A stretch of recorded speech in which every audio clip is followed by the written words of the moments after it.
সকাল সকাল রেডি হয়ে ব্যাগ নিয়ে আমি জেনারেলি কলেজ যাই, কিন্তু আজকে যাচ্ছি না।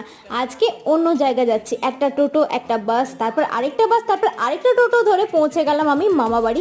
জীবনে এই প্রথমবার আমি একা মামা বাড়ি গেছিলাম। আর যাওয়ার পথে এই জঙ্গলটা না আমার ভীষণ প্রিয়। ছোটবেলা থেকে এই জঙ্গল, নদী, গাছপালা, পুকুর, ছাগল সব কিছু দেখার জন্যই আমি বসতাম জানলার ধারে।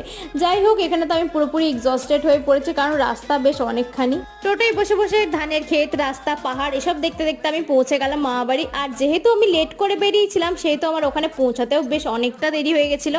তারপরে লাঞ্চ করে দিয়েছিলাম একটু ঘুম থেকে উঠে দেখি এইরকম কিছুটা অবস্থা। এখানেও চলে এসছে বন্যা। না, আমি সত্যিই বুঝি না এই বৃষ্টির সাথে আমার কি শত্রুতা।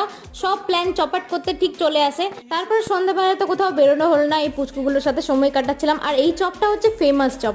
ছোটবেলায় যদি আমাকে কেউ জিজ্ঞেস করতো তোমার মা বাড়ি সব থেকে কাকে ভালো লাগে, তো আমি রিপ্লাই দিতাম এই চপটাকে। চলো তাহলে আজকের ভিডিও এই পর্যন্তই, টাটা।